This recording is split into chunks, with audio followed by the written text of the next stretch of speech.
अनोखी कथाएं चैनल में आप सभी भक्तजनों का स्वागत है। हरे रामा हरे कृष्णा कृष्णा कृष्णा हरे हरे।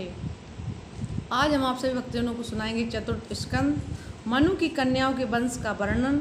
मैत्री जी बोले, विदुर जी, मनु की रानी शत्रुपा के 3 कन्याएं और 2 पुत्र उत्पन्न हुए।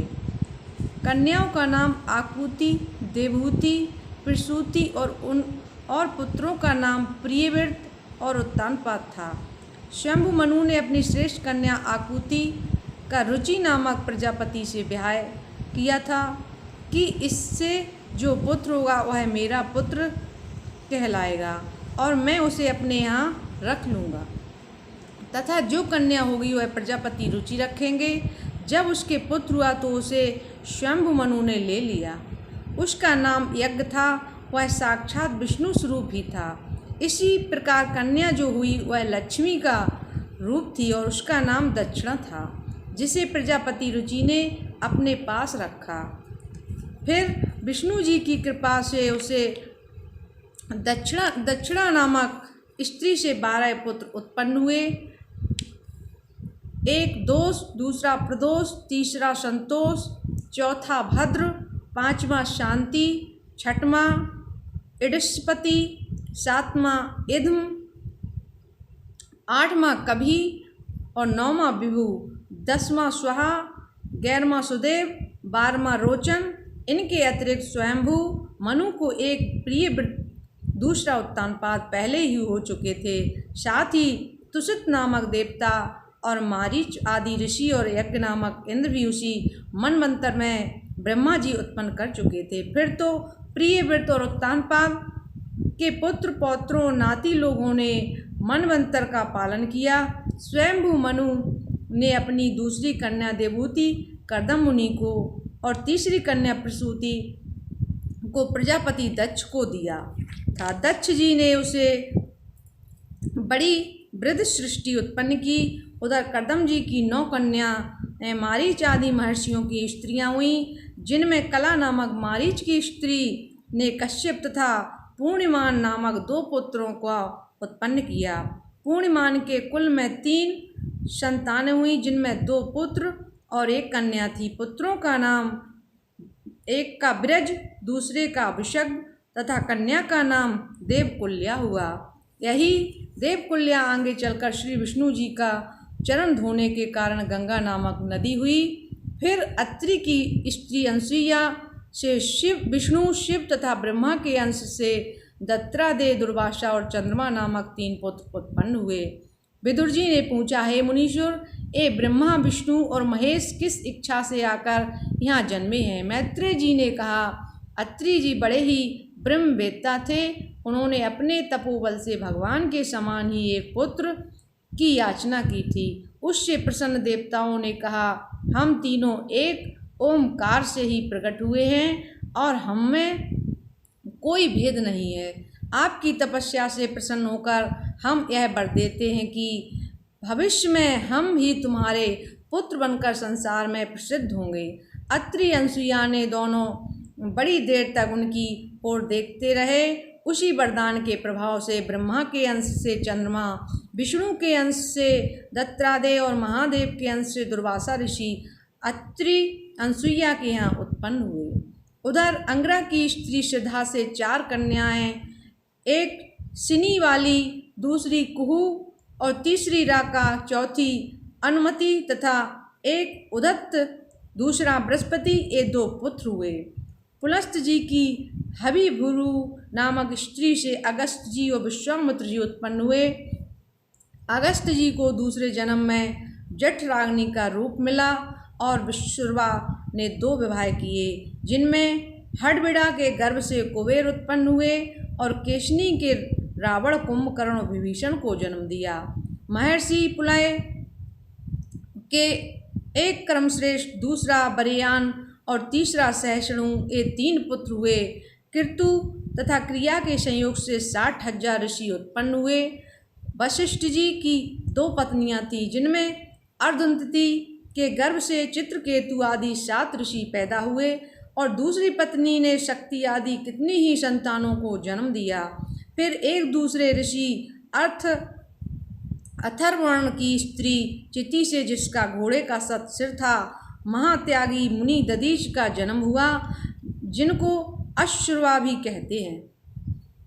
फिर भृगु के वंश में उनकी ख्याति नामक स्त्री से एक धाता दूसरा विधाता नामक दो पुत्र हुए और श्री नाम की कन्या उत्पन्न हुई। धाता और विधाता का विवाह क्रमशः मेरु की कन्या ख्याति और नियत से हुआ और दोनों के क्रमशः मृकंडु और प्राण नामक पुत्र उत्पन्न हुए, जिनमें से मृकंडु ने मार्कंडेय मुनि को जन्म दिया और प्राण ने वेदशिरा को भृगु के एक तीसरे पुत्र कवि से शुक्राचार्य को पैदा हुए। स्वयंभु मनु की प्रसूति नामक कन्या की वंशावली सुनो, जिसका विवाह ब्रह्मा के पुत्र दक्ष से हुआ था। उससे परम सुंदरी 16 कन्याएं उत्पन्न हुई, जिनमें 13 कन्याओं को तो प्रजापति दक्ष ने धर्म को दे दिया, अग्नि को एक, सब पितरों को एक और एक कन्या श्री महादेव जी को दिया। धर्म की पत्नियों के नाम है श्रद्धा, दया, मैत्री, तुष्टि, शांति, पुष्टि, क्रिया, बुद्धि, उन्नति, मेधा, तितिक्षा, ह्री और मूर्ति। इनमें से अपने गुण अनुसार सभी से ने पुत्र उत्पन्न किए। उस श्रद्धा से शुभ, मैत्री से प्रसाद, दया से अभय, शांति से सुख, तुष्टि से मोद, क्रिया से भोग, उन्नति से हर्ष, बुद्धि से अर्थ, मेधा से स्मृति, तितिक्षा से क्षेम, लज्जा से विनय और दक्ष की दूसरी स्त्री भूति से नारायण का जन्म हुआ। वे ही नारायण पृथ्वी का भार हरण करने के लिए यदुकुल में श्री कृष्ण तथा कुरुवंश में अर्जुन नाम से उत्पन्न हुए। फिर अग्नि की स्त्री स्वधा से एक पावक, दूसरा पवनमान तथा शुचि से हव्य भोगी और यज्ञ अभिमानी देवतागण उत्पन्न हुए। फिर इन तीनों अग्नि रूप पुत्रों ने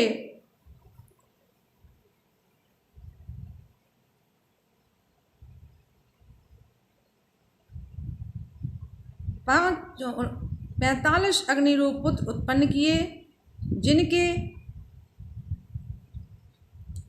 तीनों पिता और एक पितामह। 45 अग्नियाँ कुल 49 प्रकार की अग्नियाँ उत्पन्न हुई। वैदिक यज्ञ में इन्हीं 49 की पूजा होती है। इस प्रकार से सनाग्निक और निरग्निक नामक पितर इन्हीं को संतुष्ट करने के लिए श्राद्ध किया जाता है।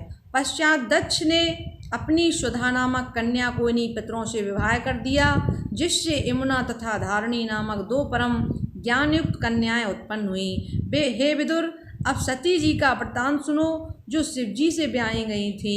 इन्होंने अपने पति श्री महादेव जी की बड़ी सेवा की थी, किंतु इस पर भी इन्हें कोई पुत्र न उत्पन्न हुआ और बिना अपराध के ही दक्ष के यज्ञ में क्रोधवश अपना शरीर कर त्याग कर बैठी।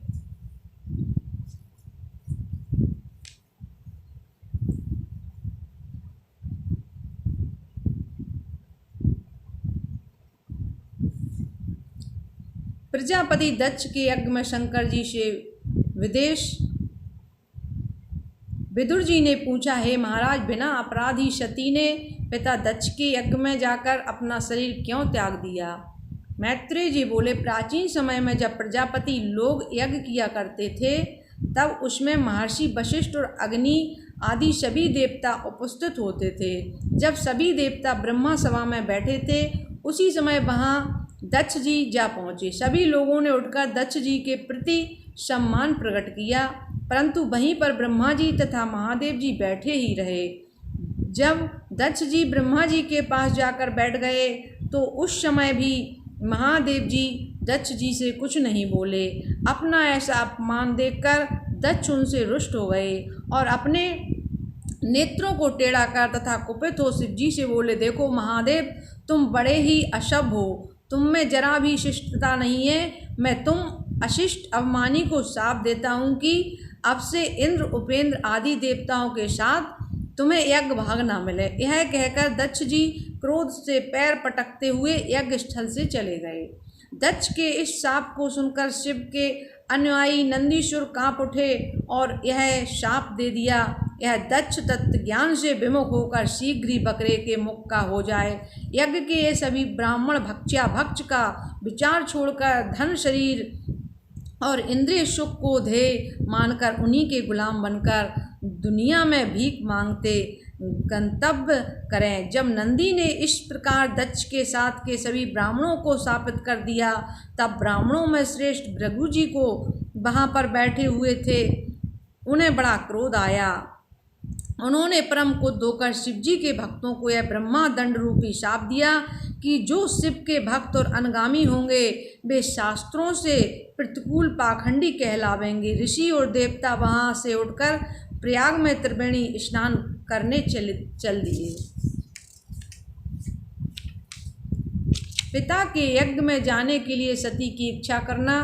दक्ष और महादेव जी ने बहुत दिनों तक बैर पड़ा ही रह गया। ब्रह्मा जी ने दक्ष को जब सब प्रजापतियों का स्वामी बना दिया तो दक्ष को बड़ा अपमान हो गया और उन्होंने एक ऐसा वाजपेयी यज्ञ करने का आयोजन कराया कि जिसमें सब ब्रह्म ऋषियों का तिरस्कार हो जाए। यज्ञ आरंभ हुआ और बहुत से ही ऋषि, मुनि, देवता और पितर उसमें आने लगे।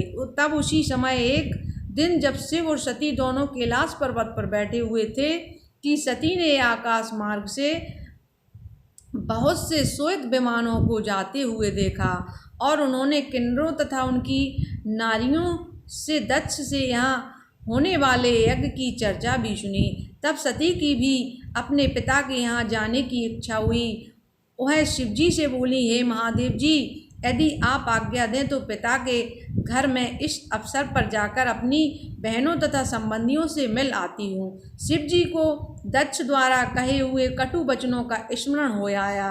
उन्होंने संयत वाणी में सती से कहा, मैं यह जानता हूँ कि परम वैभवशाली तुम्हारे पिता का तुम पर अगाध प्रेम है, किंतु मेरी अर्धांगिनी होने के नाते तुमको वहाँ सम्मान नहीं प्राप्त होगा।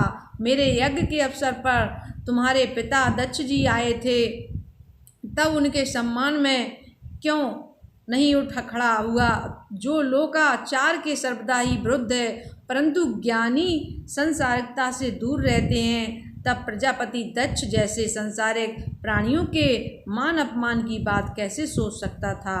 तब वहाँ जाने पर यज्ञ में तुम्हें प्रतिष्ठा प्राप्त नहीं होगी। यदि तुम हमारा वचन न मानकर उनके घर जाओगी तो निश्चय है कि तुम्हारा कल्याण नहीं होगा। पिता से अपमानित सती का शरीर त्याग। मैत्रेय जी कहते हैं, शिव जी के मना करने पर भी सती नहीं मानी तो शिव जी को बड़ी चिंता हुई, क्योंकि वह उनकी अर्धांगिनी थी। शिव जी ने गणों को बुलाकर कहा, तुम लोग सती की रक्षा के लिए उनके साथ जाओ। पिता के घर पहुंचने पर सती ने देखा कि यज्ञ मंडप में देवताओं और महर्षियों से भरा है, वेद ध्वनि हो रही है और कुश तथा यज्ञ के अन्याय पात्र रखे हुए हैं। सती को आया देख माता ने भले ही उनको हृदय से लगाया और बहनें भी मिली, परंतु कुछ मुस्कुराती हुई मिली, किंतु अन्यों ने उनका तिरस्कार किया। सती ने यज्ञ में सभी देवताओं का भाग देखा, किंतु शिव जी का भाग नहीं देखा, जिससे उन्हें क्रोध होया और वे बोली, पिताजी, अहंकारवश तुम अपने को कर्म मार्ग का ज्ञाता समझते हो, किंतु तुम्हें यह ज्ञात नहीं है कि शिव जी क्या हैं। शिव जी समदर्शी हैं, निष्कलंक और पवित्र हैं। उनके चरणों की सेवा से बड़े बड़े महात्माओं ने ब्रह्मानंद प्राप्त किया है और मनुष्यों ने अपनी अभिलाषाएं पूर्ण की हैं। इस यज्ञ में शिव जी को भाग न देना उनका तिरस्कार है। इस कारण तुम्हारे जैसा शिव निंदक है उत्पन्न इस शरीर को अब मैं धारण करना नहीं चाहती। फिर समाधि स्थित होकर अपने हृदय से अग्नि और वायु को इस प्रकार उत्पन्न किया कि उनका शरीर जलने लगा। यह देखकर चारों ओर हाहाकार मच गया। सती की रक्षा के लिए साथ आए शिवगण यज्ञ का ध्वंस करने लगे, जिसे देख भृगु जी ने राक्षसों के वध वाले मंत्र से दक्षिणाग्नि में आहुति दी, जिससे ऋगण देवता उत्पन्न हो गए और उन्होंने यज्ञ की अधजली लकड़ियों को लेकर शिव जी के गणों को मारकर भगा दिया। शंकर जी का वीरभद्र को उत्पन्न करना तथा उनके द्वारा दक्ष वध वर्णन नारद जी शिवजी के पास जाकर बोले, सती ने दक्ष के यज्ञ में प्राण त्याग दिए। यह सुनकर शिवजी के क्रोध की सीमा न रही। उन्होंने अपने जटा को खोलकर पृथ्वी पर पटक दिया, जिससे वीरभद्र उत्पन्न हो गए, जिनके हजारों मुख सूर्य जैसे दीप्यमान 3 नेत्र और भयंकर दाढ़ें थीं। उन्होंने शिवजी से पूछा, मैं क्या करूं? शिवजी ने कहा, तुम यज्ञ सहित दक्ष का नाश करो। ब्राह्मण घबरा गए तथा प्रसूति आदि स्त्रियों ने कहा कि यह दृश्य तो वही है कि जब प्रलय काल में शिवजी अपनी भुजाएं फैलाकर नाचने लगते हैं। वीरभद्र के साथ शिवजी के गणों की अपार सेना वहां पहुंच गई। सेना का भेष और उनके अस्त्र निराले और विचित्र थे। इन लोगों ने यज्ञशाला को घेर लिया और उसे विध्वंस करने लगे। सभा मंडप, पाकशाला, अग्निशाला और मेष शालाओं को तोड़ फोड़ कर यज्ञ कुंडों को अपवित्र कर दिया। वीरभद्र ने भृगु की दाढ़ी और पूषा के दांत उखाड़ लिए तथा दक्ष को पटककर उनकी छाती पर पैर बैठ गए और तलवार से उनका सिर काटने लगे, किंतु उनका सिर न कटा। यह देख वीरभद्र को आश्चर्य हुआ। फिर कुछ सोचने के बाद उन्होंने दक्ष को उनका गला दबाकर मार डाला। ब्रह्मा जी का देवताओं के साथ कैलाश जाना और दक्ष को जीवित करने के लिए प्रार्थना करना। मैत्रेय जी बोले, विदुर जी, शिवगणों द्वारा मारे गए सारे देवताओं ने ब्रह्मा जी के पास दक्ष यज्ञ का वृत्तांत रो रो कर उनसे कहा। ब्रह्मा जी ने उत्तर दिया कि शिव विरोधियों को यह दंड मिलना ही चाहिए था। तुम लोग शिवजी के पास जाकर उनसे प्रार्थना करो और इस यज्ञ को फिर से आरंभ करो। भगवान शंकर को देवताओं ने ऐसा देखा जैसे क्रोध त्याग कर साक्षात अनंत तक बैठा हो। देवताओं का प्रणाम स्वीकार कर लेने के बाद शिवजी ने ब्रह्मा जी से कहा, निसंदेह एकमात्र आप ही जगत के अधिष्ठाता हैं। भेद रहित साक्षात ब्रह्मा और प्रकृति के मूल हैं। आप ही संसार की सृष्टि, रचना, पालन और संहार करते हैं। वेदों की रक्षा के लिए मृत्यु का कारण रूप बनकर आप ही ने दक्ष से यह यज्ञ करवाया था। आप मेरी प्रार्थना स्वीकार कर दक्ष के प्रजापति के यज्ञ को पूर्ण कराइए, जिससे प्रजापति फिर जीवित हो जाएं, भग देवता को नेत्र मिल जाएं, भृगु को फिर दाढ़ी हो जाए और पूषा के दांत निकल आवें। आपके गणों ने देवताओं को पत्थरों से मार मार कर उनके अंग भंग कर दिए। आप इन्हें आरोग्य प्रदान करें, दक्ष का यज्ञ आरंभ करें। दक्ष का यज्ञ संपन्न होना। मैत्रेय जी कहते हैं, ब्रह्मा जी की बात सुनकर शिवजी बोले, मैंने दक्ष को कह दिया है कि उनका मुख बकरेसा हो जाए और उनका सिर भी जल गया है। भग देवता अपने यज्ञ भाग को मित्र देवता के नेत्र से देखें और पूषा देवता यजमान के दांत से केवल आटे का ही भोजन करें। इनके अतिरिक्त अन्य ऋतुजों के अंग भंग अश्विनी कुमारों और पूषा देवता के हाथ से बनाए जाए। भृगु जी की दाढ़ी उखाड़ ली गई है, उसके स्थान पर बकरे की दाढ़ी लगा दी जाए। शिव जी की यह बात सुनकर ब्रह्मा जी तथा अन्य देवतागण भी प्रसन्न हो गए और बोले, हे शिव जी, आप भी हमारे साथ यज्ञ में चलें और इससे हम देवतागण आरंभ करेंगे। इसलिए अब इस यज्ञ का नाम देव यज्ञ होगा। समस्त कार्यों का संपादन उसी प्रकार फिर से किया गया जैसा शिवजी ने कहा। बकरे का सिर लगते ही दक्ष उठ खड़े हुए और शिवजी को सामने देखकर प्रार्थना पूर्वक कहने लगे, हे भगवान, मैंने जो अपराध किया था उसके लिए दंड देकर आपने मेरे ऊपर दया की है। तत्वों के ज्ञान को जानने के कारण मैंने देव सभा में आपके प्रति दुर्वचन कहा था और यह आपकी कृपा थी कि आपने मुझे नरक में नहीं भेजा। शिव जी को प्रसन्न कर दक्ष जी ने फिर उपाध्याय ऋतुजों और अग्नियों सहित उस यज्ञ को आरंभ किया। गणों के संसर्ग से उत्पन्न दोष की शांति के लिए ऋतुजों ने विष्णु जी के हेतु 3 कपाल वाले पुरोडास का निर्माण किया और शुद्ध बुद्धि से विष्णु जी का ध्यान किया। फिर दक्ष जी ने कहा, आप माया से परे हैं, माया द्वारा आप मनुष्य रूप धारण करते हैं, यद्यपि आप राग देश अलग हैं। ऋतजों ने कहा, हे प्रभु, हम लोग तत्व ज्ञान नहीं जानते। इसी प्रकार सदस्यों ने और रुद्र जी ने भृगु मुनि, ब्रह्मा जी, देवराज, स्त्रियों, सिद्धों, यज्ञ मुनियों, लोकपालों, गंधर्वों, विद्याधरों और अग्नि आदि सब ने पृथक पृथक यज्ञदेव श्री विष्णु जी की अनेक प्रकार से स्तुति की। वीरभद्र से दूषित उस यज्ञ को फिर आरंभ किया। सब देवताओं को उनका पृथक पृथक भाग मिला और यज्ञेश भगवान श्री विष्णु जी अपना भाग पाकर तृप्त हो गए। तब उन्होंने यज्ञकर्ता दक्ष से कहा, हे ब्राह्मण, जैसे तुम मुझे संसार का कारण, आत्मा और ईश्वर समझते हो, वैसे ही ये शिवजी भी हैं। यह सुनकर दक्ष को बड़ा संतोष हुआ और उन्होंने यज्ञ से पुरोडास से दोनों देवताओं का सम्मान रूप से साबित पूजन किया। पश्चात यज्ञ में सोम पीने वाले अन्य सभी देवताओं को भी उन्होंने पूजा की और यज्ञ समाप्त हुआ। यज्ञ में आए हुए समस्त देवता प्रसन्न हो गए, स्वर्ग को चले गए। ध्रुव जी का चरित्र। मैत्री जी बोले, हे विदुर, अब मैं तुम्हें राजा उत्तानपाद के वंश का प्रस्ताव सुनाता हूँ, जो मनु शतरूपा से उत्पन्न हुए थे।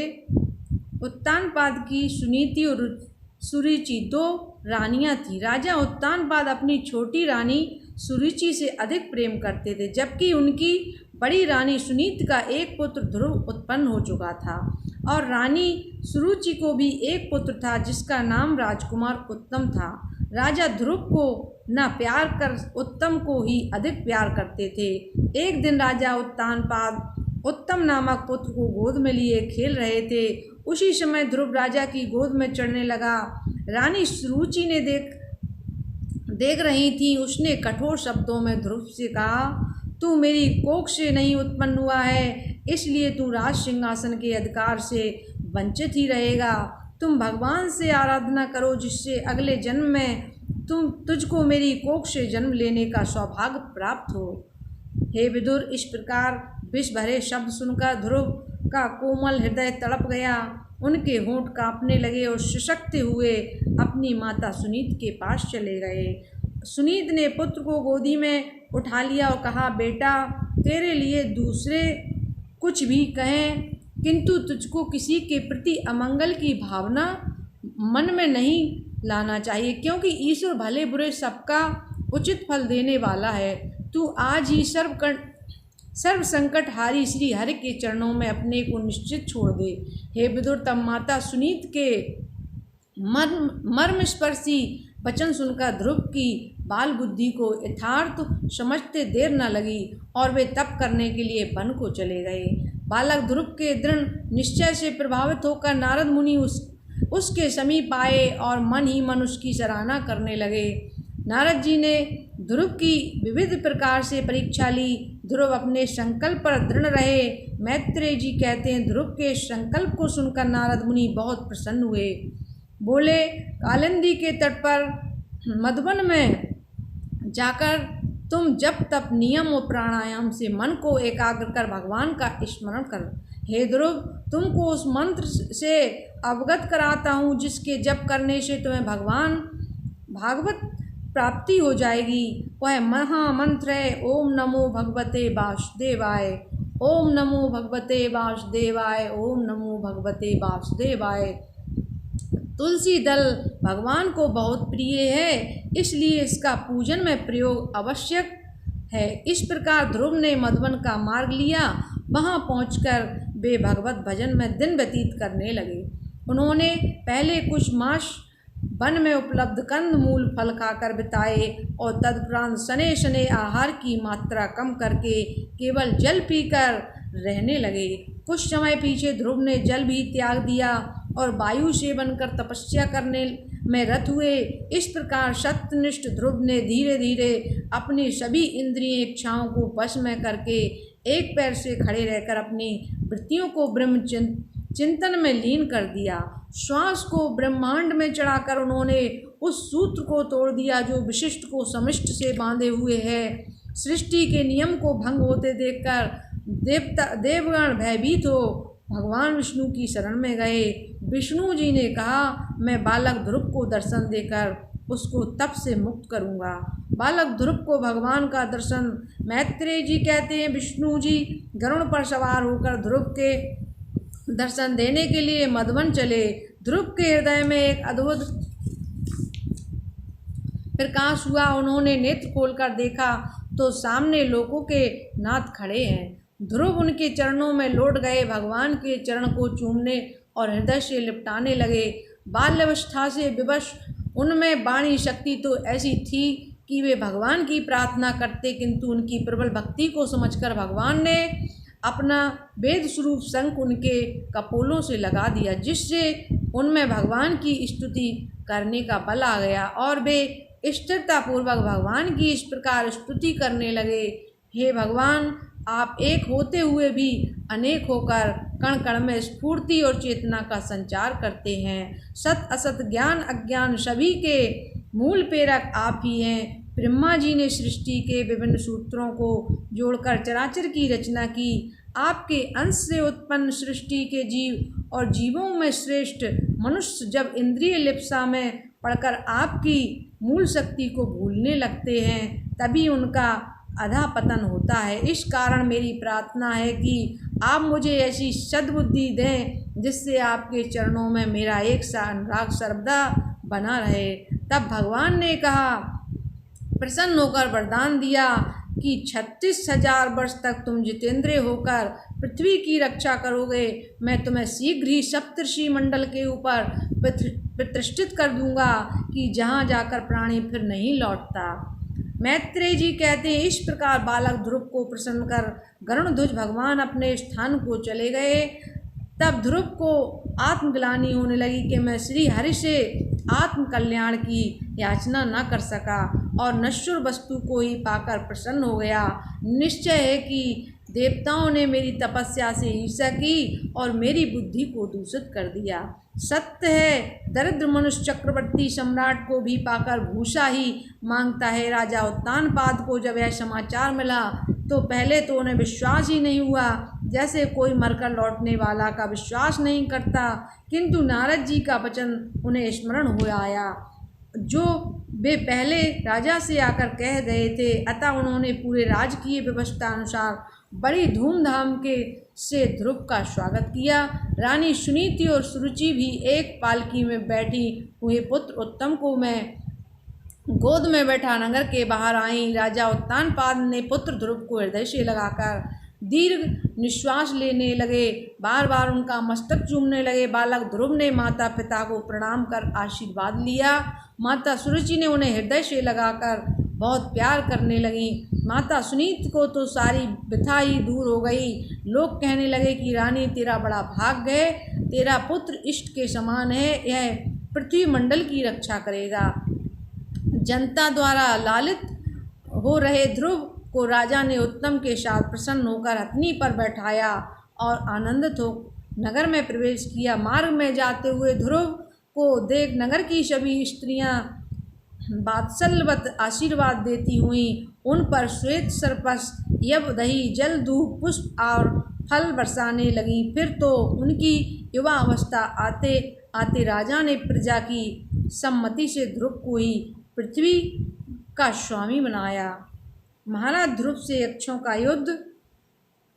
मैत्रेय जी कहते हैं, हे विदुर जी, राज्यारोहण के पश्चात शिशुमार नामक प्रजापति की कन्या भूमि के साथ ध्रुव जी का विवाह हुआ, जिससे कल्प तथा वत्सर नामक के 2 पुत्र हुए। साथ ही ध्रुव जी की एक और स्त्री थी जो वासुदेव की कन्या थी, जिसका नाम इला था और जिससे उनके उत्कल नाम का पुत्र हुआ। एक समय जब ध्रुव जी का भाई उत्तम वन में आखेट के लिए गया तो चलते चलते वह यक्षों की नगरी अलकापुरी के निकट जा पहुंचा और वहां उसका यक्षों से युद्ध छिड़ गया। उस युद्ध में यक्षों ने उत्तम को मार डाला। तब भाई की मृत्यु से दुखी एवं क्रुद्ध हुए ध्रुव अलकापुरी के गुहाओं को यक्षों से युद्ध करने लगे। और युद्ध के निमित्त बड़े जोर से अपना शंख बजाया। उससे सुनकर अलकापुरी के बलवान योद्धा यक्ष अपने घरों से निकलकर ध्रुव जी से युद्ध करने आए। अपने विविध अस्त्रों से प्रहार कर ध्रुव जी को छत बिछत का ऐसा मर्माहत कर दिया कि जिससे कि वे सर्वदा ही मृतक के समान हो गए। यक्षों की घोर मार वर्षा में ध्रुव जी का रथ लुप्त हो गया। गगनवासी देवताओं में हाहाकार मच गया और लोग कहने लगे कि हंत मनु वंश के सूर्य रूप ध्रुव जी मार डाले गए। परंतु जैसे कोहरे के फट जाने पर सूर्य ज्यों का त्यों फिर निकल आते हैं, ऐसे ही अपने धनुष का टंकोर करते हुए शत्रुनाशक ध्रुव जी का रथ निकल आया। उस समय कटे मरे अगणित वीरों से युद्ध भूमि पट गई। कोई भी यक्ष वीर ध्रुव जी का सामना करने को समर्थ न हुआ। बचे बचाए युद्ध त्याग भाग गए। ध्रुव जी ने सोचा कि चलकर अलकापुरी का निरीक्षण करें, परंतु उसी क्षण उन्हें यक्षों की दुर्दांत माया का स्मरण हो आया और वे अपना वह विचार त्याग अपने नगर की ओर चले। कुछ ही दूर में आए थे कि यक्षों की अपार माया ने पुनः उनका मार्ग अवरुद्ध कर दिया। यक्षों की घोर गर्जना से मानो वज्रपात सा होने लगा। मुनियों को ध्रुव जी के लिए चिंता हो गई। लोग उनके लिए भगवान से प्रार्थना करने लगे। ध्रुव जी को मनु जी का दर्शन और ज्ञान प्राप्ति। मैत्री जी कहते हैं, हे विदुर जी, जब यक्षों ने ऐसी माया फैलाई तो ध्रुव जी ने अपना अत्यंत प्रभावशाली नारायण अस्त्र उठा लिया। इसका उठाना था कि यक्षों की सारी तत्काल ही नष्ट हो गई। उसकी भयंकर मार से बचे बचाए यक्ष भी पुनः मार डाले गए और वे समूल ही नष्ट हो गए। तब यक्षों ने कुल का अपने वंशज ध्रुव द्वारा इस प्रकार का भीषण संहार हुआ। देख पितामह स्वयंभु मनु ऋषियों के साथ ले उस पर्वत पर उसके पास आए और बोले, हे वत्स, यह तुमने क्या किया है? हे भ्रात प्रिय, तुमने अपने एक भाई के लिए कितनी ही यक्षों का मार डाला है। तुम्हारे जैसे विष्णु भक्त के लिए यह कर्तव्य उचित नहीं है। तुम शरीर को आत्मा क्यों मानते हो? हे पौत्र, तुमने यक्षों को मारकर शिवजी के सखा कुबेर का बड़ा अपमान किया है। अतः तुम कुबेर जी के पास जाकर उन्हें प्रणाम कर अपने नम्र वचनों से शीघ्र ही उन्हें प्रसन्न करो, अन्यथा ऐसे महात्माओं के तेज से हमारे वंश का बड़ा तिरस्कार होगा। इस प्रकार अपने पौत्र ध्रुव को सिखलाकर स्वयंभु मनु ऋषियों सहित पुनः अपने धाम को लौट गए। ध्रुव को ध्रुव पद की प्राप्ति। मैत्रेय जी बोले, हे विदुर जी, राजा ध्रुव के पास कुबेर जी स्वयं भी वहां आ गए। उन्हें देखकर ध्रुव जी ने प्रणाम किया और कुबेर जी ने आशीर्वाद देकर कहा, हे ध्रुव, तुम निष्पाप हो। मैं तुम्हारी इस वीरता से बहुत प्रसन्न हूँ। इससे तुम मुझे और भी प्रसन्नता हुई है कि तुमने अपने पितामह की बात मानकर हमारे अनुगामी यक्षों को मारना एवं उनमें से बैर करना त्याग दिया है। ध्रुव ने कहा, महाराज, यदि आप मुझ पर प्रसन्न हैं तो मुझे यही वर दीजिए कि भगवान विष्णु के चरणों में मेरी अविचलित प्रीत होवे। कुबेर जी ने कहा, एवं वस्तु ऐसा ही होगा। परम धार्मिक ध्रुव ने भगवान विष्णु की कृपा से 36,000 वर्ष परम धार्मिक वर्ष तक सुखपूर्वक पृथ्वी का राज किया। पश्चात अपने पुत्र उत्कल को राज दे भद्र का आश्रम की यात्रा की। वहां जाकर उन्होंने गंगा में स्नान किया और संसार की माया को भूलकर भगवान के चरणों में अपने को लीन कर दिया। एक दिन ध्रुव ने देखा कि आकाश मार्ग से एक दिव्य विमान पृथ्वी पर उतर रहा है, जिसमें 4 भुजाओं वाले सुंदर श्याम वर्ण के 2 किशोर खड़े। भगवान के पार्षदों को देखकर ध्रुव सहसा अपने स्थान पर खड़े हो गए। बड़ी नम्रता से स्तुति करने लगे। वे पार्षद नंद और सुनंद थे। ध्रुव की स्तुति सुनकर उन्होंने कहा, हे राजन, हम जगत की निंदितता भगवान विष्णु के 2 गण हैं। भगवान ने आपको जो पद दिया है वह बड़े बड़े मुनियों को भी दुर्लभ नहीं है। भगवान ने आपके लिए विमान भेजा है, आप इस पर चढ़कर स्वर्ग को चलिए। महात्मा ध्रुव जैसे ही विमान पर बैठे कि समस्त देवलोक में मंगल होने लगा। ध्रुव जब स्वर्ग को जा रहे थे तो उन्हें अपनी माता का स्मरण हो आया। तब भगवान के पार्षदों ने बताया कि दूसरे विमान में वे आगे जा रही हैं। चक्षु मनु का जन्म राजा अंग की कथा। इतनी कथा सुनकर विदुर जी ने मैत्रेय जी से पूछा, राजा ध्रुव के पुत्र पौत्रों के उत्तम यश को मुझे सुनाने की कृपा कीजिए। मैत्रेय जी बोले, विदुर जैसे ध्रुव परम धार्मिक और ईश्वर भक्त है, वैसे ही उनके पुत्र उत्कल भी बड़े धर्मनिष्ठ हुए। वे इतने शांत रहते थे कि संसारिक जन उन्हें अंधा, बहरा तथा गूंगा समझते थे। इस कारण वृद्ध मंत्रियों ने उनके छोटे भाई वत्सर को राजा बनाया। फिर सुरवीरती नामक कन्या से उनका विवाह हुआ, जिससे उनके एक पुष्पाण, दूसरा तिग्न केतु, तीसरा इश, चौथा ऊर्ज, पांचवा वसु, छठवां जय, ये 6 पुत्र उत्पन्न हुए। फिर पुष्पाण का विवाह हुआ, जिसके प्रभा और दोसा नामक 2 रानियां हुई। उसमें प्रभा से एक प्रातःकाल, दूसरा मध्याह्न, तीसरा सायंकाल, ये 3 पुत्र हुए। दोसा से एक प्रदोष और दूसरा निशीथ, तीसरा व्युष्ट, ये भी 3 हुए। इनमें प्रथम व्युष्ट का विवाह पुष्करणी नामक कन्या से हुआ, जिसने सर्वतेज नामक एक पुत्र उत्पन्न किया।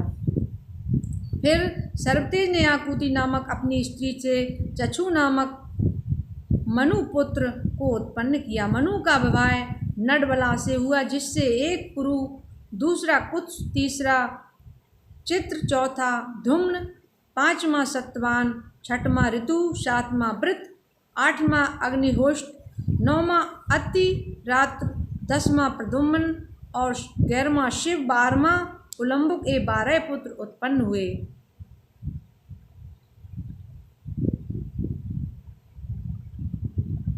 जिनमें प्रथम अंग की सुनीता नामक स्त्री है से एक बड़ा ही उग्र स्वभाव वाला पुत्र उत्पन्न हुआ, और जिससे दुखी होकर उन्होंने वैराग्य ले लिया। राजा के अभाव में प्रजा व्याकुल हो गई, जगह जगह उपद्रव होने लगे। यह देख नारायण भगवान ने अपने अंश से पृथु आदि राजाओं को उत्पन्न किया। विदुर जी ने पूछा, हे भगवान, सदाचारी ब्राह्मण भक्त सज्जन महात्मा अंग के यहाँ दुष्ट प्रजाएं क्यों हुई? यदि पापी भी राजा हो तो भी प्रजाओं को उसका अनादर नहीं करना चाहिए, क्योंकि राजा उनसे तेज से लोकपालों का तेज धारण करता है। ब्राह्मण, आप सुनीता के पुत्र बहन के यहाँ चरित्र को मुझ श्रद्धालुओं से कहिए। मैत्रेय जी ने कहा, राजर्षि अंग ने एक महान यज्ञ किया था, जिसमें आमंत्रित देवगण नहीं सम्मिलित हुए, जिससे राजा को बड़ी चिंता हुई।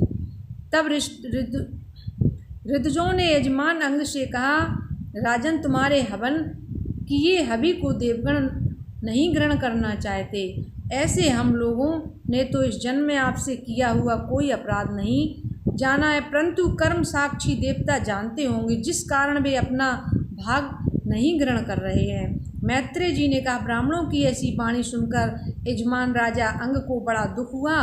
उन्होंने सदस्यों की आज्ञा ले उनसे उनका कारण पूछा और कहा, आप सभी सभापति हैं, अतः मुझे बतलाइए कि यहाँ आवाहन करने पर भी देवता क्यों नहीं आते और अपने भाग को क्यों ग्रहण नहीं करते, अतः मेरा पाप बतलाइए। सभापतियों ने कहा, यह केवल पूर्व जन्म का एक पाप है, जिससे आप पुत्र रहित हैं। उसके परिहात्र ज्यों ही श्री भगवान विष्णु के नाम से प्रोडास की आहुति दी, त्यों ही अग्नि ने सुवर्ण की माला तथा निर्मल वस्त्र पहने सुवर्ण के पात्र में शुद्ध खीर लेकर एक पुरुष निकला। राजा ने ब्राह्मणों की आज्ञा से उस खीर को अपने हाथ में लिया और उस उदार बुद्धि से उसे सूंघकर प्रसन्नतापूर्वक अपनी स्त्री को दे दिया, जिससे खाकर उसने पति से गर्भ धारण किया और समय आने पर पुत्र उत्पन्न किया। उस पुत्र ने बाल अवस्था से ही अपने नाना मृत्यु का स्मरण किया, जो अधर्म का अंश था, अतः वह अधार्मिक हुआ। राजा अंग ने अपने दुष्ट पुत्र को देखकर उस पर नाना प्रकार का शासन किया। फिर कोई बदलाव न देख गृहस्थ आश्रम से विरक्त होकर मध्यरात्रि में ही वन को चल दिए। प्रजा, पुरोहित, मंत्री तथा मित्रगण अपने राजा को पृथ्वी में खोजने लगे, किंतु उनके मार्ग को न प्राप्त कर सके। तब हतोत्साहित होकर नगर में लौट आए। सभी भक्तों को जय श्री राधे कृष्णा।